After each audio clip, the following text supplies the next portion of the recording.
สบายดีพี่น้องสบายดีสมาชิกเรียลากบเม็ดและสมาชิก3เหล่าทหารกาเมื่อนี้เป็นเวลา5 โมงแรงวันพฤหัสวันที่4นะวันที่3เดือน4หรือว่าเดือนมิถุนายนมกราคมมีนาเมษาเนาะเดือนเมษา2025เนาะวันนี้ก็พบกับรายการของข้าพเจ้าเกี่ยวกับประเด็นการเมืองวันนี้ก็จะมีอยู่2ประเด็นจะเอาขึ้นมาเว้าประเด็นที่1เว้าถึงความแตกหักของชนชาติลาวของพวกเขามันก็อันประเด็น2ก็สิเว้าถึงการที่คนลาวอพยพที่ถูกส่งกลับประเทศลาวในเดือนผ่านมาเนาะว่ามันเป็นจังได๋ในการตอบรับของพวกรัฐบาลสปป.ลาวเนาะข้าพเจ้าก็ได้เอาขึ้นใส่หน้าจอทีวีแลนด์ไว้ 2-3 วันเพื่อให้พ่อแม่พี่น้องได้ติดตามและก็ได้สังเกตการว่ามันมีความยุติธรรมหรือบ่มีความยุติธรรมมีแต่อธรรมหรือว่าใดๆก็ให้พ่อแม่พี่น้องสังเกตเอาเองถ้าบ่ได้รู้จักสังเกตผู้นั้นก็จะสิรู้ว่ามันควรหรือบ่ควรเนาะประเด็นที่1ก็เว้าถึงกันว่าความแตกแยกในชนชาติลาวของพวกเฮาการที่ว่าแตกแยกมันเกิดอะไรมันบ่แม่นแต่ในปัจจุบันนี้การแตกแยกนี่คำว่าอาณาจักรล้านสร้างประเทศลาวนี่แต่ก่อนบ่แม่นประเทศลาวแต่เริ่มต้นตั้งแต่สมัยคุณบ่ล่มตั้งแต่สมัยเจ้าพ่องุ่มยังขึ้นมานี่เพิ่นว่าอาณาจักรล้านสร้างอาณาจักรล้านสร้างนี่กว้างใหญ่ไพศาล10 เท่าของประเทศลาวในปัจจุบันนี้ความกว้างความใหญ่ของแผ่นดินลาวหรือว่าจะกว่านั่นซับ10กว่า10 เท่าในแผ่นดินลาวที่ยังเหลือไว้ในปัจจุบันนี้ใช่แล้วคำว่าอาณาจักรล้านสร้างมันไปไสมันหายไปไสใช่และต่อมาคำว่าพระราชอาณาจักรลาวมันหายไปไสเป็นยังจึงมาเป็นประเทศลาวเป็นยังจึงมาเป็นประเทศคอมมิวนิสต์ลาวสืบเสื้อพงพันธุ์มาหลายพันปีสุดท้ายมาในศตวรรษที่20ลาวถูกล่มสลายลาวถูกควบงำจากแก้วแดงลาวถูกครอบงำจากจีนแดง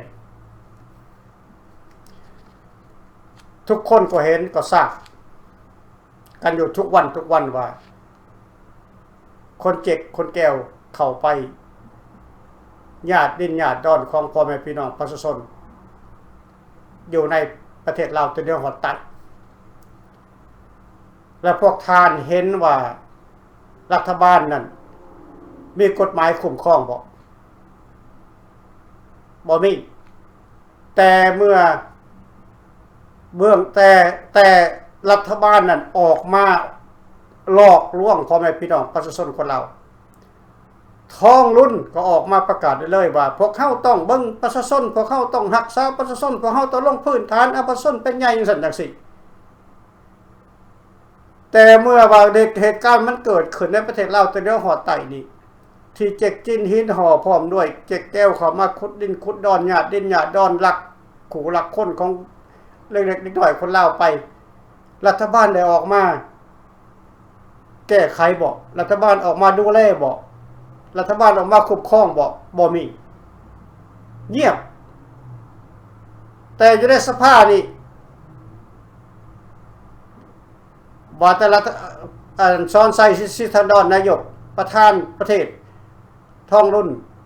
ก็ออกมาประกาศพวกเฮาต้องเบิ่งประชาชนพวกเฮาต้องเอาประชาชนเป็นใหญ่พวกเฮาต้องรักษาให้ประชาชนมีสิทธิมีเสรีภาพพวกเฮาต้องซอยกันพี่น้อง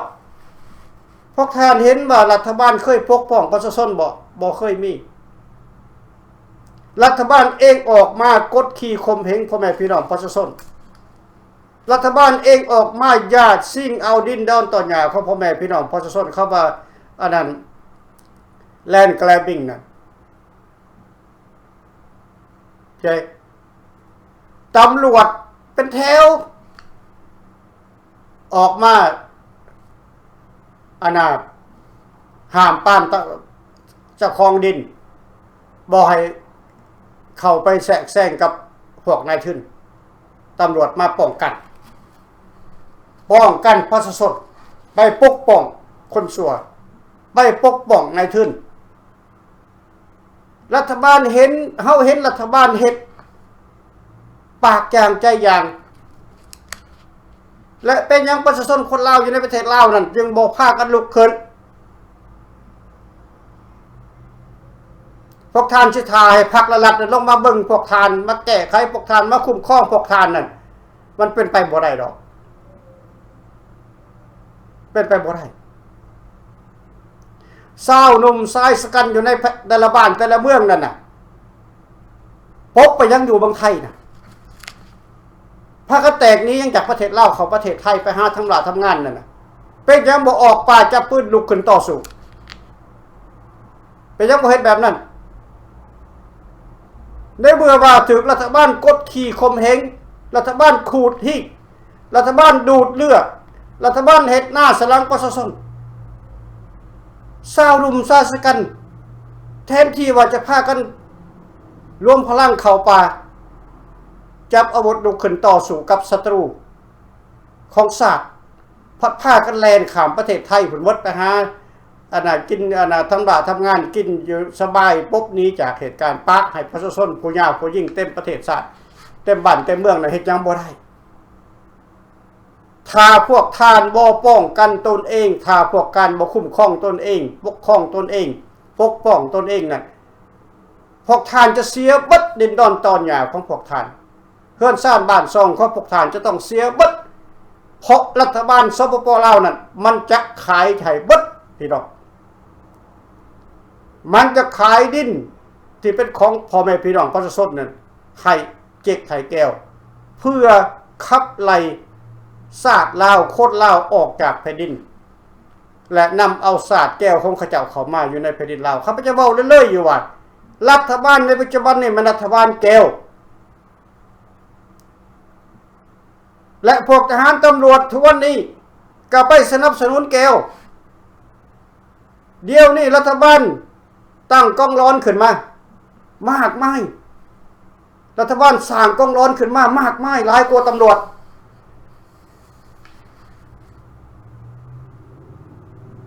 สร้างกองร้อนขึ้นมาเพื่อขูดหีดพ่อแม่พี่น้องประชาชนคนเราสร้างกองร้อนขึ้นมาเขาไปค้นหาคนเราจะได้อยู่ในตัวเมืองเวียงตัวเมืองใหญ่ๆมาสงสารตัวเมืองใหญ่ๆสมัยในเขตปากเซ่ลงเขาบ้างบ่อแต่ส่วนใหญ่มันเป็นเวียงจันทน์ปากเซ่กองร้อนมีหน้าที่คือเขาไปค้นเฮือนคนยามกลางค่ำกลางคืนเวลาคนนอนกวดใบเดินทางถ้าบ่มีใบเดินทางก็ถูกปรับไหมบางอย่างมากมายถ้ามีสู่มีสาวนอนกันอยู่ในห้อง2 คนถ้าบ่มีใบแต่งงานยังยืนก็ถูกปรับไหมแล้วก็ถูกจับกุมมีแต่รถแล้วแต่กองร้อนมดออกเขตเดียวนี่นะแทนที่ว่าตำรวจบอกเดี๋ยวนี้เขาเอากองร้อนเขาออกมากองร้อนนี่ติดปืนคือเก่าแหละเดี๋ยวนี้นะเอาปืนอากาศพ่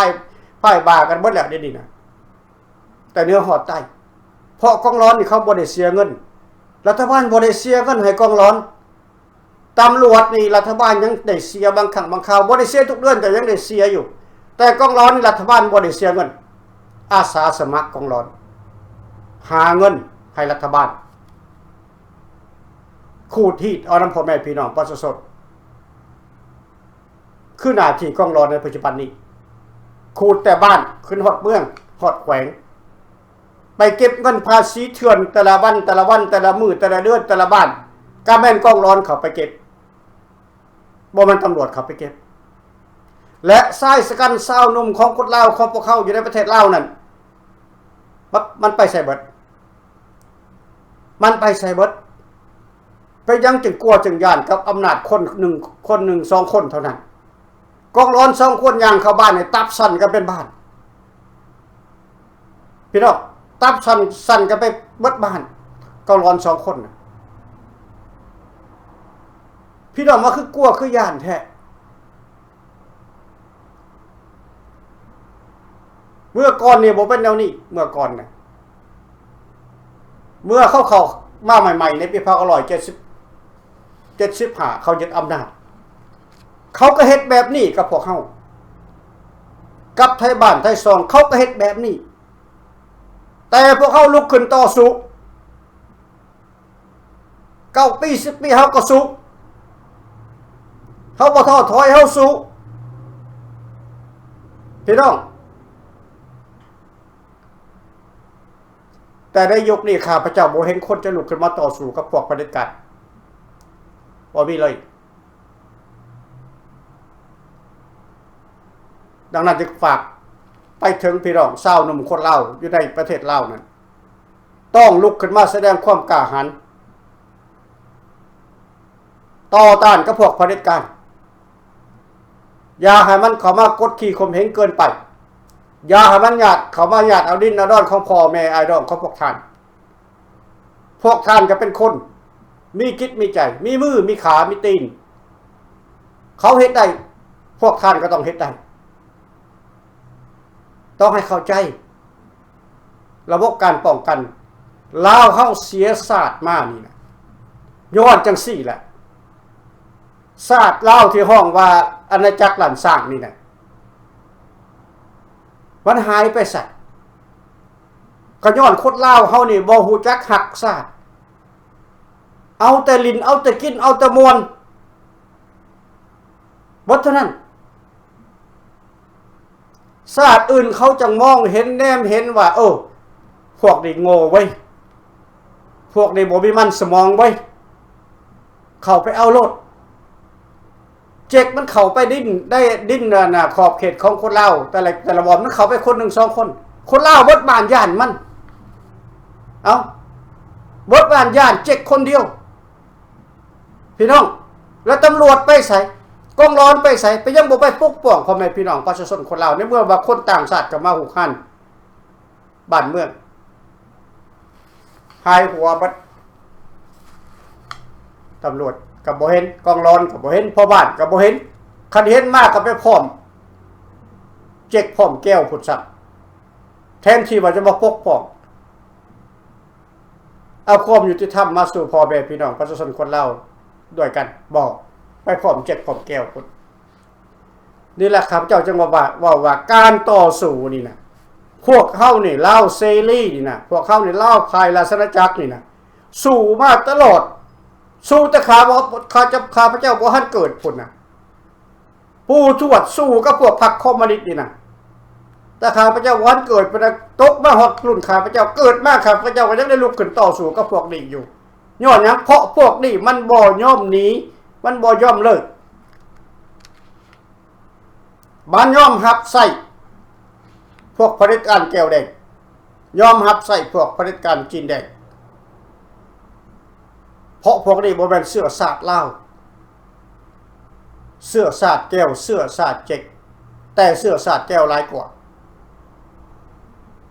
99% แม่นแก้วทั้งหมดพวกนี้นะ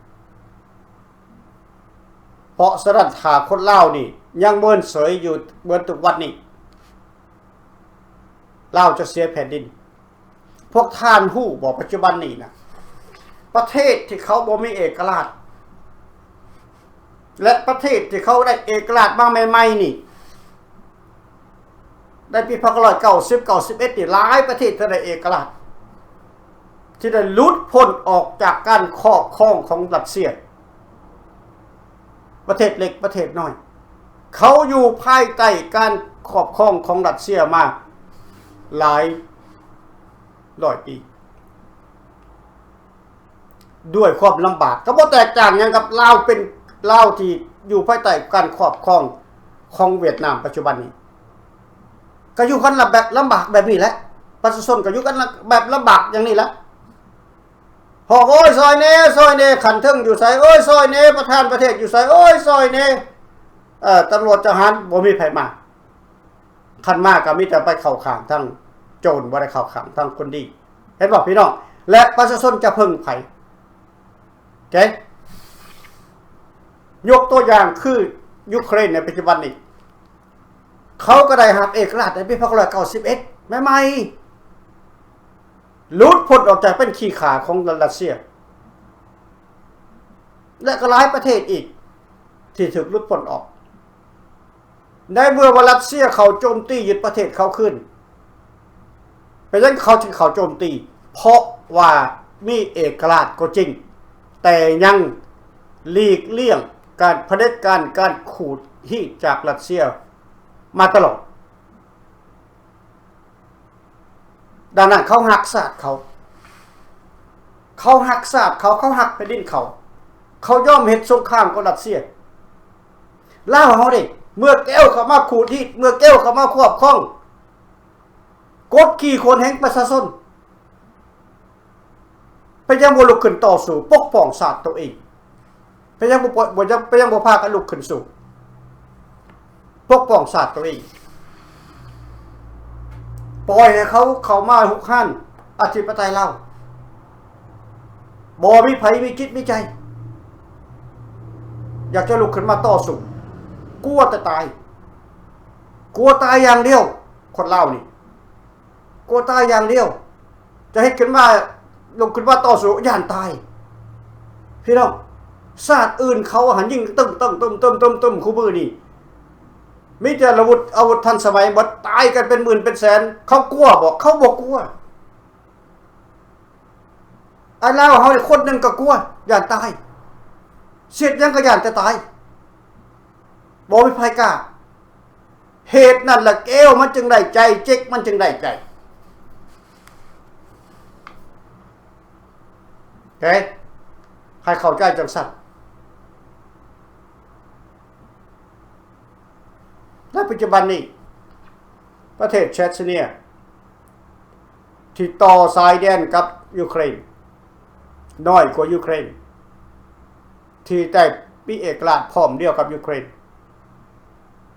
ที่เขาบ่รู้สึกบ่มีความปลอดภัยว่ารัสเซียจะต้องเข้ายึดประเทศเขาในเมื่อใดเมื่อหนึ่งเขาก็เข้ามาเซ็นสัญญาส่งทหารมาช่วยยูเครนเห็นบ่ต้องปกป้องยูเครนช่วยกันปกป้องยูเครนเพราะถ้าหากเอารัสเซียยึดเอายูเครนแล้วพวกที่ว่าเคยขึ้นกับโซเวียตในเมื่อก่อนจะถูกรัสเซียหุกคานทั้งหมดพี่น้องลาวเฮาดิเป็นจังได๋ลาวเฮาสิท่าไผมาซอยถ้าไผมาซอยพวกท่านคนลาวนอกเนี่ยเขาซอยตั้งแต่75มาทุกวันนี้เขาก็ยังซอยอยู่วันเขาบ่ซอยและบ่เห็นหยังเกิดขึ้นบ่มีหยังเกิดขึ้นซอยมาได้จักปีแล้วแต่75มาเท่าทุกวันนี้ที่ว่าลาวนอกเนี่ยซอยเหลือให้ลุกขึ้นต่อต้านกับลัทธิคอมมิวนิสต์นี่มีหยังเกิดขึ้นบ่มีแล้วมันจะเกิดขึ้นจังได๋เฮ็ดให้มันสิเปลี่ยนแปลงได้เฮ็ดให้มันสิมีความยุติธรรมในประเทศลาวได้เฮ็ดให้ลาวสิมีเอกราชเป็นของคนลาวได้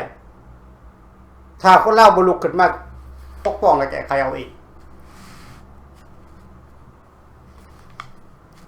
นี่แหละข้าพเจ้าอยากบอกให้พ่อแม่พี่น้องเขาฟังว่าลาวเขาพวกเฮานี่ถือคุกคานทุกวันนี้ด้วยเหตุใดก็ด้วยว่ารัฐบาลเป็นรัฐบาลแก้วคนลาวศาสตร์ลาวเป็นของคนลาวข้าพเจ้าเคยบอกแล้วลาวบ่แม่น68ชนเผ่าลาวบ่ได้มี68ชนเผ่าอันนั้นคือการแตกแยกให้คนลาวเขาเกลียดชังกัน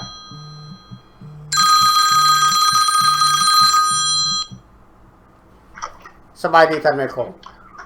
สบายดีท่านดร.ปริศขอทักทายสบายดีท่านดร.ปริศเด้อก็ขอขอบคุณขอบใจท่านดร.ปริศก็เสียสละเวลาออกมามื้อนี้เนาะจากเรื่องจากงานจากตามหน้าที่แล้วก็ขอทักทายสบายดีพ่อแม่พี่น้องอยู่ทั่วทุกมุมโลกที่สนับฟังอยู่ก็ขอความกรุณากดไลค์กดแชร์เพื่อเป็นกำลังใจแข็งใจให้การต่อสู้คนละแชร์พ่อแม่พี่น้องแชร์กันไปให้ทั่วโลกเขาได้ยินเนาะเอานายน้ำข้าพเจ้ากับแม่ฝกพิชัตนากับอดใจเข้าพอได้ท่านดร.ปรีก็เห็นเทปวิดีโอ2 มื้อเมื่อวานนี้มื้อนี้ก็เห็นแล้วกับพอน้ำตาออกท่านดร.ปรีที่ท่านดร.แถลงมานั่นถูกต้องแต่เป็นประเทศจีนหรือว่าคนจีนก็มาขับไล่เนื้อที่มาไล่เอาที่เอาค้อนเอาผ้ามีแต่ผู้หญิง4-5 คนอยู่แถวภาคใต้พุ่นแหละ2 บ่อน 3 บ่อนก็คือข้าพเจ้าคือท่านรู้จักแล้วก็พ่อพี่น้องท่านผู้ชมผู้ฟังเข้าใจแล้วรู้จักกันดีผ่านมา30 ปีก็รัฐบาลสปป.ลาวนั่นหรือว่าพวกหมา11-14 โตนี่ก็ขายซ่านขายเป็นดินแดกขายเป็นดินกินขายทรัพย์สมบัติขายทรัพยากรแล้วยังบ่แล้วก็มีคนจีนมหาลัยหาจับเอาเด็กน้อยอีกอันนั้นพวกพี่น้องกองหลอนนั่นมันก็ซ้ำมาเป็นโจรข้าพเจ้าบ่ฮ้องว่ากองหลอนในท่านดร.ปรีพวกพี่น้องข้าพเจ้าว่าพวกนี้เป็นแก๊งโจรหากินเพื่อสมทบเพชรเรียกให้พวกเจ้านายมันก็คือพวกรัฐบาลที่มีอิทธิพลอยู่เท่าคู่มือนี่แหละแต่บ่เข้าใจข้าพเจ้าจะขอฝากให้พวกกองหลอนหรือว่าทหารบ้านนี่คือกันอย่าคมเหงดูถูกหรือว่าจะคมเหงประชาชนนั่นจากคนลาวเฮาคือกันพ่อแม่พี่น้องลูกหลานเฮา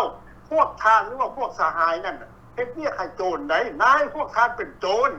ท่านก็เป็นโจรนำนี่มันก็บ่คักได้ข้าพเจ้าว่ามื้อใดมื้อนึงหันบ้านเมืองกลับคืนดีแล้วมันเบิ่งหน้ากันบ่ได้ไดอันนี้ว่าข้าพเจ้าว่ามันถึงเวลาแล้วแหละถึงเวลาสิใช้กำลังกันแล้วตัดสินใจวิท่านดร.ปรีเพิ่นว่าแล้วแหละเขาอยู่จังได๋ก็สิตายพวกท่านลูกหลานพวกผู้นุ่มผู้ชายนั่นก็หนีออกต่างประเทศกันเป็นล้านแล้วหนีไปอยู่ประเทศไทยทำมาหากินเหลือแต่ผู้หญิง4-5 คนเจ้าครอบครัวนี่ก็มีแต่กับเด็กน้อยกับผู้หญิงผู้เฒ่าก็บ่มีสิทธิ์ย่านเขาอันนี้ก็แม่นอยู่มันบ่แม่นผู้ชายผู้หญิงนั่นเห็นพวกจีนเขาถือค้อนมีผู้หญิงเป็น5เป็น6กุมใช่ก็เฮ็ดหยังบ่ได้อันนี้แหละความฮักชาติฮักประเทศชาติฮักดินดอนตอนหญ้าของลาวเฮาเนี่ยของคนลาวเฮาเนี่ยพ่อพี่น้องข้าพเจ้าขอเว้ารวมหมดซะมันมีหน่อยเลือดนิยมนั่นน่ะมันบ่คมมันบ่เข้มข้นคือจังประเทศไทยคือคนไทยเขาพ่อพี่น้องเบิ่งเอาคักๆเหยียบดินประเทศไทยก้าวขึ้นไปฟังนั่นแม้แต่คืบเดียวก็อย่าถ้าเอาทุงการเรียนไปบ่หรือเป็นคอมมิวนิสต์บ่หรือสิไปแทรกแซงหรือว่าสิไปเอาที่พกจังหวัดเขาอันคือข่าวไว้มันขอขานโลดแต่ว่าพวกจีนคนต่างประเทศมาเฮ็ดกับคนไทยหรือว่าคนอีสานอยู่หั่นน่ะบ่ฮอด5 นาทีดอกมูลอ้อยโลดเขาเผาทิ้งโลดครับยกเขาบอกอันนั้นคือความฮักชาติความห่วงชาติฮักประเทศเขาฮักดินแดนเขาฮักเสรีภาพประชาธิปไตยของเขานั่นแหละพ่อแม่พี่น้องแต่ลาวเฮานี่คนลาวเฮานี่ก็จิเข้ามาหัวใจคือกันเป็นบ่ท่านดร.ปรีคือเป็นคนคือกันมีมือคือกันคนจีนผู้นึงเขาเป็นร้อยอยู่ในหมู่บ้านหั่นข้าพเจ้าก็เคยบอกแล้วเด้เฮ็ดให้มันย่านเฮาเป็นเจ้าของประเทศเฮาเป็นเจ้าของแผ่นดินเฮามีสิทธิ์เสรีภาพในการป้องกันประเทศป้องกันแผ่นดินป้องกันโตเฮาป้องกันบ้านเฮาป้องกันชีวิตเฮาจับผ้าขอผ้าเง่าคนละดวง2 ดวงนี่เข้าคนละมุมครับเจ้าบอกไว้แล้วถ้ามันลงมือก่อนกับเจ้าตุ๊บข่อยตุ๊บแล้วโลดเขาสิเอาไปศาลเขาตั้งประเทศเขาว่าเห็นดอกมันเป็นข่าวออกทั่วโลกแล้วพวกจีนนี่ละมาลุกลานเอาแผ่นดินมาไล่ข้าพเจ้าหนีเอาให้เอาหน้าข้าพเจ้าที่ตีข้าพเจ้าอีกถึงข้อคือยังกระทายไว้เป็นหลักฐานอีกฟันถิ่มใส่ในหันโลดเฮ็ดบักไรมากก็เฮ็ดอีกบักไรมากก็เฮ็ดอีกมันก็ต้องย่านเป็นบ่ทันดร.ปรีมันก็ต้องเก่งใจเจ้าของบ้านมันก็ต้องเก่งใจเจ้าของแผ่นดินมันก็ต้องกลัวเจ้าของแผ่นดินเฮ็ดให้มันเป็นตัวอย่างเบิ่งแสดงความกล้าหาญขึ้นเบิ่งมีน้ำใจฮักแผ่นดินมันมีน้ำใจฮักประเทศชาติลองเบิ่งพ่อแม่พี่น้องให้มันรู้สึกให้มันรู้จักลองเบิ่งข้าพเจ้าเบิ่งแล้วก็เสียใจนำและอีตนน่ะเป็นน่าสงสารมีแต่ผู้หญิงคนจีนผู้เดียวเป็น20-30ก็เฮ็ดหยังเขาบ่ได้แล้วพ่อแม่พี่น้องก็ยังบ่เข้าใจอยู่ยังไปห้องสภาลัดๆโอ้ยมาเบิ่งแม่มาซอยเด้ลงมาที่แก้ไขปัญหาเด้มันสิลงมาแก้จังได๋มันเป็นผู้เซ็นให้เขามาเอาดินดอนของพ่อแม่พี่น้องนั่นแหละภาครัฐนั่นแหละนับจะแบบท้องถิ่นท้องล้นมาแบบคำไต่ 4,000 ดอนแบบซ้อนใช้นี่แหละแบบคำไต่ 4,000 ดอนมันก็ตายแล้วมันจะไปทำศพอยู่ท่านหลวงได้ยินข่าวว่าตายคักแน่แล้วอายุ200 ปีมื้อนี้ข้าพเจ้าอาจจะมาขออนุญาตท่านดร.ปรีเล่าเรื่องทรัพย์บักสหายคำไต่นี่จังน้อยเนาะเชิญเลยหลายคนก็สิอยู่ทั้งในประเทศลาวนั่นก็สิว่าโอ้ออกมาเสียมกเสียใจว่าคำไต่ผู้นำเป็นผู้สำคัญนั่นพลเอกคำไต่ 4,000 ดอนนั้นแนวเราขายชาตินั้นแล้วเรา โกงชาติกินชาติแบบชาตินั้นมาเสียใจว่าคนตายนั่นนี่สำหรับข้าพเจ้าหรือว่าคนอยู่ในประเทศที่3ออสเตรเลียฝรั่งเศสอเมริกาแคนาดาก็แล้วแต่หลายประเทศที่เป็นอพยพออกมานี่ข้าพเจ้าว่าคือสิบ่มีความเสียใจสำหรับครอบครัวผู้ฆ่าและข้าพเจ้านี่แม่คงศรีสัตนานี่ดีใจซ้ำที่บ่ค้ำใจนั้นมันตายเพราะว่ามันโกงกินชาติบ้านเมืองขายแผ่นดินอยู่ภาคใต้กันจนสิหมดจนฮอดลีผีแล้วถ้ามันบ่ตายมันจะขายไปเรื่อยๆแล้วก็เรายังลูกมันเองยังอีดาวเรื่องแบบซ้อนท้ายก็สิขายไปข้าพเจ้าว่าข้าพเจ้าอยากให้มันตายบ่อยากให้มันอยู่ดอกเขาว่ามันตายแล้วข้าพเจ้าบ่มีความเสียใจหรอกมีแต่ดีใจข้าพเจ้าว่าคนลาวก็หลายคนหลายทางที่เป็นอพยพมานี่ก็คือที่ดีใจคือข้าพเจ้าแล้วก็ขอให้ดวงวิญญาณหมอคำไต่หรือสหายคำไต่นั่นคือน้ำหนีข้าพเจ้าสิขอให้วิญญาณของมันสหายคำไต่ไปตรงนรกพูดเอาไว้ที่ผู้หลายอย่างมันได้พูดได้เกิดอันนั้นเป็นรับกรรมอันนี้เป็นคำมันสงสารของข้าพเจ้าให้กับเจ้าฟรีเนาะเอาขอบใจหลายไปขอบใจนำท่านแม่คงหลายๆนี่แหละพี่น้องเขาออกมาปลุกให้ลุกนะปลุกให้ตื่นคนเล่านะว่าอ่อนว่าสุภาพว่าหวานว่ามวลก็เว้ามาแล้ว10 ปีละเว้ามันโอเคพวกท่านบ่เข้าใจความหมายมันบ่หรือว่าจังได๋เฮาก็บ่ฮู้เพราะฉะนั้นมื้อนี้จะเว้าให้มันจริงแจ้งคนลาวหมดในประเทศนี่บ่กล้าลุกขึ้นต่อสู้กับพวกเผด็จการบ่คันบ่กล้าแล้วบ่ต้องจมโอเคบ่ต้องจมบ่ต้องห้องต้องโฮให้เขายึดเอาไปเบิดเอิ้นซ่านบ้านซองคนหมดประเทศกลัวคน200-300 คนพี่น้องต้องมีใจต้องมีความกล้าความหาญมันจึงจะต่อต้านกับศัตรูของแผ่นดินได้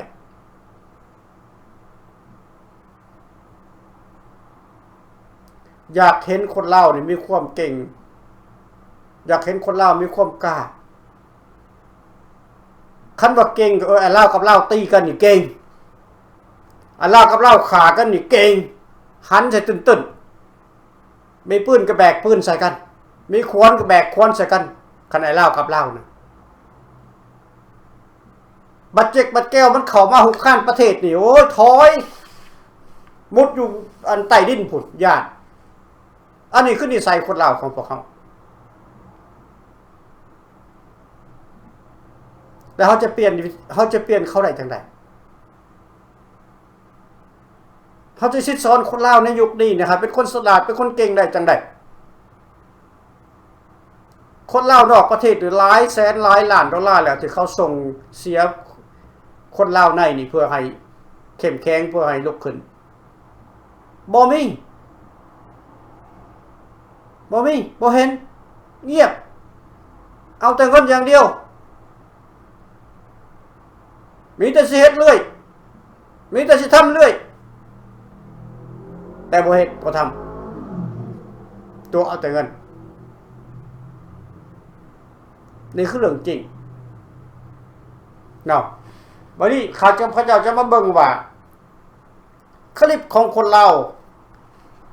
ของเท่าเสี่ยงที่ถูกส่งจากไปเมืองที่จับอยู่ในเฟรสโนแล้วถูกส่งไปเมืองลาวนี่ข้าพเจ้าก็ฮู้จักที่ผู้เกี่ยวเนาะอันนี้พี่น้องเบิ่งแล้วพี่น้องฮู้พี่น้องเห็นอย่างแน่ที่ข้าพเจ้าเอาคลิปขึ้นมานี่บ่แม่นเอาขึ้นมาเพื่อย่อเยินบ่แม่นขึ้นมาเพื่อให้พี่น้องเบิ่งและให้วิจัยพี่น้องเห็นอย่างแน่เห็นอย่างแน่ไผเห็นอย่างแน่ในคลิปตัวนี้ข้าพเจ้าสิซ้ายให้เบิ่งอยู่รัฐแคลิฟอร์เนียไปถึงที่นี่ว่าเมืองอย่างแฟนซโนบางห้องวันนี่บอกมาห้องกันเลยครับโอ้จะไปใจในเสือแล้วมอดีใจอยู่บนเราดีใจมากหลายต้อนหลายโอ้ไอ้ชื่ออย่างก็ชื่อเสียงกันแล้วชื่ออย่างเราบอกชื่อเลยเสียงครับนามสกุลเด้น นามสกุลของเมื่อวานนะ อ๋อโอเคโอ้เดี๋ยวหิวข้าวแล้วต้องไม่ได้เพื่อนต้องไปนะ หากินข้าวเหรอ โครงการพวกเขาจะซื้อแล้วก็เพี้ยนกิน พวกท่านเห็นยังไงมีใครสังเกตเห็นยังไงข้าพเจ้าคิดว่าบ่มีใครสังเกตแล้วก็บ่ฮู้จักเรื่องราวหยังหมดเบิ่งไปซื่อๆโอเคพวกท่านต้องให้เข้าใจว่าสปปลาวรัฐบาลสปปลาวมีความเกลียดชังกับคนลาวอพยพจะเป็นเส้นลูกเส้นหลานก็ตามเขาจะบ่ยอมรับว่าพวกลาวลูกหลานลาวอพยพนี่เป็นคนลาวเขาถือว่าพวกลาวอพยพนี่จะเกิด2รุ่น3รุ่นก็ตามพวกนี้คือศัตรูนัมเบอร์1ของเขาเมื่อเขาได้โอกาสเขาเฮ็ดหยังก่อนหมู่เบิดพวกนี้เขาเฮ็ดหยังก่อนหมู่เมื่อเขาได้โอกาสพวกพรรคคอมมิวนิสต์เขาเฮ็ดหยังกับเราอพยพหรือว่ากับเราไผ่เสรีหรือว่ากับเราไผ่อันนั้นน่ะอดีตราชอาณาจักรเราเขาเฮ็ดหยังก่อนหมู่บางคนก็อาจจะบ่ฮู้หลายคนฮู้คันบ่ฮู้นั่นบ่กลายเป็นอพยพดอกคนลาวจิเป็นอพยพย้อนหยังเป็นหยังจิเป็นอพยพก็ย้อนจังซี่แหละพี่น้องแต่พวกท่านยังบ่เห็นแกคิดให้คักๆเบิ่งให้ดีๆแกเขาเอามาประจานเขาเอามานั่งอยู่ในแคมทางนั่นเพื่อประจานเพื่อประจานผู้เกี่ยวนี่ว่าผู้เกี่ยวนี่คือศัตรูของเขาเป็นคนลาวอพยพอยู่ในประเทศอเมริกาที่ส่งกลับคืนไปประเทศเขาเอายังให้กินเขาเอายังให้กิน ได้ ข้าวแห้งพี่น้อง เนี่ยว่าเมืองไง เบิ่งก็ครับข้าวแห้งเบิ่งในมื้อนั้นข้าวแห้งนั่นปั้นข้าวบ่พวกท่านเขาปั้นข้าวบ่หั่น โอ้เป็นในเสือแนวมอด ปั้นข้าวกินบ่หรือว่าฮ้อนๆมากินใส่ปากแล้วก็สิ้นตอนซ้ำนี่ที่เขาตัดมาให้กินพอมีชีวิตอยู่ไปวันๆเขาให้เกียรติคนลาวด้วยกันบ่ no ทานเสี่ยงนี่เป็นไผพวกทานฮู้บ่เสี่ยงนี่เคยกลับไปประเทศลาวหลายครั้งมีพรรคพวกใหญ่โตอยู่ในประเทศลาวแกเดี๋ยวนี้พวกนั้นไปใส่เบิดล่ะพรรคพวกไปใส่เบิดล่ะมีใครมาประกันตัวเอาบ่มีเขาก็ต้องเอามานั่งประจาน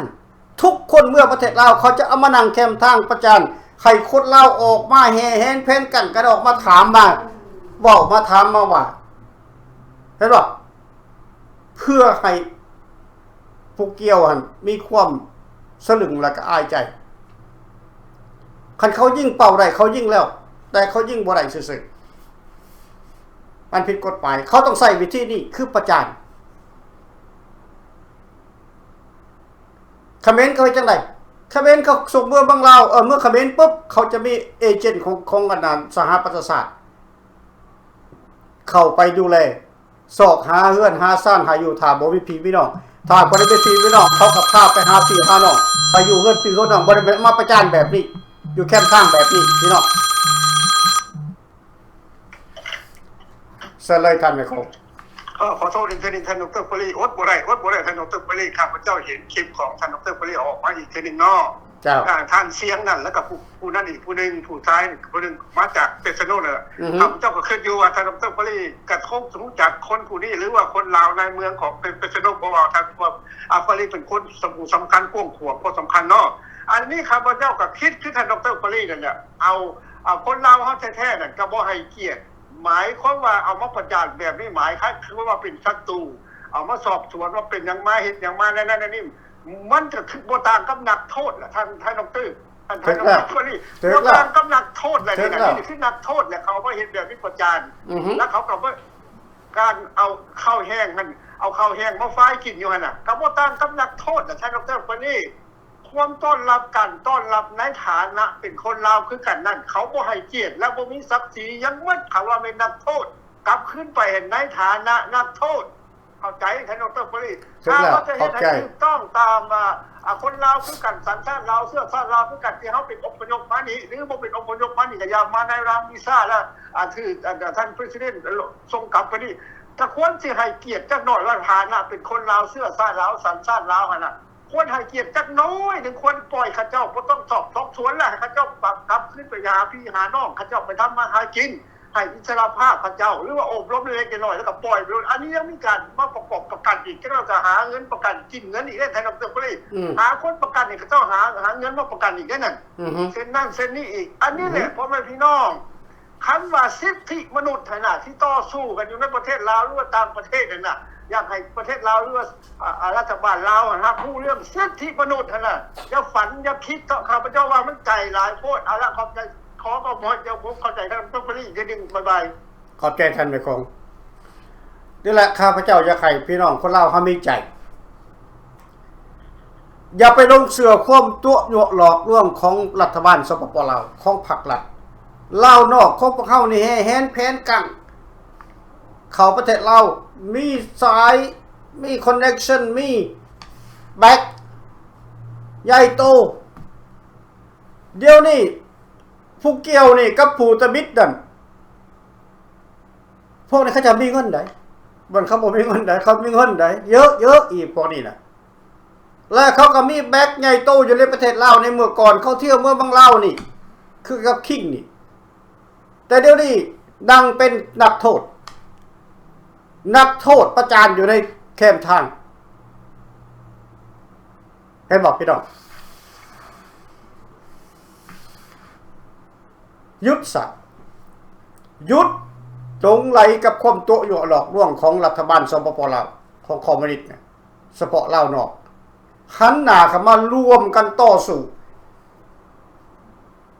ขับไล่พวกเผด็จการเนี่ยออกจากอำนาจในประเทศลาวและพากันแก้ไขปัญหาประเทศลาวนี่ช่วยกันเสียกันพลเล็กพลน้อยพี่น้องบ่ได้เสียเป็น10,000-20,000คือท่านเสี่ยงหรือว่าท่านข้าพเจ้าลืมซื้อแล้วพวกนั้นก็ได้ตุ้ยซื้อตุ้ยซื้อลินซื้อตุ้ย โปรตุเกสน่ะซื้อแท้บ่จักแต่ซื้อลินแกพวกนี้เขามีเงินเขาค้นเมื่อประเทศเราเยื่อยโอเคแต่ในเมื่อว่าตกออกแบบนี้แล้วมีหน้าใดในประเทศเราเนี่ยเขาจะมาซอยเรือเจ้า no บ่มีทางเขาก็เอาพวก2คนนี้มาประจานนั่งอยู่ในแคมป์ทางหน้าอาคารอะไรอันหนึ่งที่เป็นของพรรคแล้วก็ให้ประชาชนฮู้จักแล้วประชาชนก็ออกมาแห่แหนแผ่นกันออกมามาเบิ่งมาถามแบบดูถูกว่าซั่นซะแบบเหยียบย่ำศักดิ์ศรีแทนที่ว่าจะให้เขาไปตามเขตของเขาเมื่อส่งเมื่อแล้วโอเคเขามีพี่มีน้องอยู่ไสก็ต้องให้เขาไปอยู่ไปก็แล้วไปคันว่าคนลาวหักคนลาวต้องเข้าใจพี่น้องคนลาวด้วยกันฮักกันแพงกันนี่แหละข้าพเจ้าจังหวัดลาวนี่นะขาลาวนี่เก่งแบกปืนไล่กันนี่เก่ง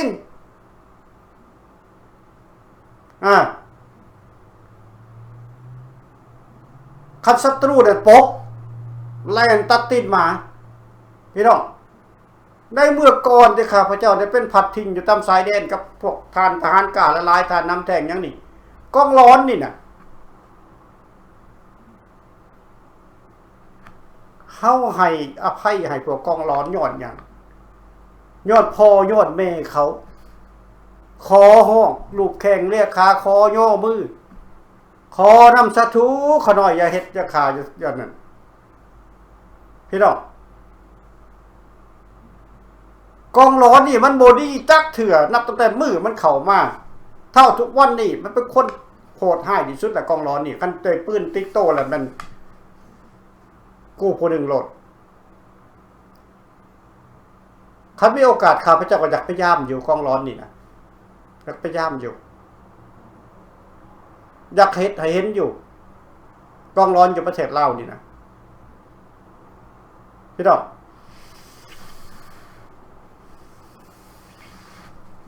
นี่แหละขั้นบ่บอกจังซี่พ่อแม่พี่น้องบ่เข้าใจคนลาวอยู่ในประเทศลาวบ่เข้าใจคนลาวอยู่ในนอกประเทศก็บ่เข้าใจเห็นแต่ว่าพรรครัฐนี่ดีหลายประเทศลาวดีหลายย่อซอรเสริญเสียเงินเข้ามาซอยการกระบวนการต่อสู้5 ดอล10 ดอลนี่เสียได้ขัดเสียให้พรรครัฐนี่เป็น10,000 20,000บ่เสียได้พี่น้องคันพรรครัฐมาเยี่ยมย่ำอยู่ต่างประเทศพากันแล่นสอกหาที่อยู่ที่นอนแล่นสอกหาข้าวหาน้ำให้กินแล้วบ่แล้วอีกหาเงินให้พรรครัฐอีกให้เขาติดธงติดไทยเมื่อ10,000 20,000พี่น้องเฮาสิว่าจังได๋ซั่นน่ะคนลาวนะเอาในคำเกินมื้อนี้ก็ขอจบไว้สำหรับสกอนขอบใจน้ำตาลแม่คงศิษย์ตนาหลายๆแล้วก็ขอฝากไปถึงพ่อแม่พี่น้องคนลาวของพวกเฮาทุกคนพี่น้องให้เปลี่ยนจิตเปลี่ยนใจและหันหน้าเข้ามาร่วมกระบวนการต่อสู้ปกป้องชาติปกป้องแผ่นดินของพวกเฮาอย่าปล่อยให้ศัตรูน่ะมันยึดครองประเทศลาวยาวนานไปกว่านี้หลายชาติที่เป็นของคนทุกคนจะอยู่ไสก็เป็นคนลาวก็เป็นของคนลาวจะอยู่ประเทศอเมริกาก็แผ่นดินลาวเฮาก็บ่ต้องลืมอยู่ฝรั่งก็บ่ต้องลืมชาติของแผ่นดินลาวของพวกเฮาเดี๋ยวนี้ชาติลาวของพวกเฮากำลังถูกฮุกห้านจากชาวต่างชาติฮุกห้านจากพรรครัฐบาลแก้วแดงอยู่ในประเทศเราถ้าพวกเฮาบ่กวาดล้างพวกนี้ไผจะมากวาดล้างใครจะมากวดล้างให้พวกท่านใครจะมากวดล้างให้พวกเขามีแต่เล่าพายขวานี่แหละที่มีความหักษาอย่างจริงจังสู้กันมาแต่จะ15 เท่าทุกวันยังบ่ถอยสู้ได้วิธีใดก็ต้องสู้เพื่อปลดแอกเพราะก็เป็นขาทาสของแก้วพี่น้องหลายคนยังก็หัวเหยาะเย้ยบ่ต้องเหยาะบ่ต้องหัวเหยาะเย้ยพี่น้องบ่ต้องคิดวันพระบ่มีวักอันน่ะคนเดียวแก่แต่เป็นขึ้นมีแต่เป็นตกเกิดแก่เจ็บตายเป็นของธรรมชาติลาวเมื่อไรยังมีลาวนอกอยู่ประเทศลาวจะต้องกลับคืนมามีเอกราชเหมือนเดิมได้เมื่อใดเมื่อหนึ่ง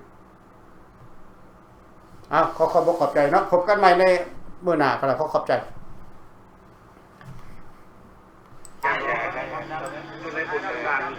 คอยก็บ่ได้ย่านดอกคุกบ่ได้มีอะไรขังหมาคือกัน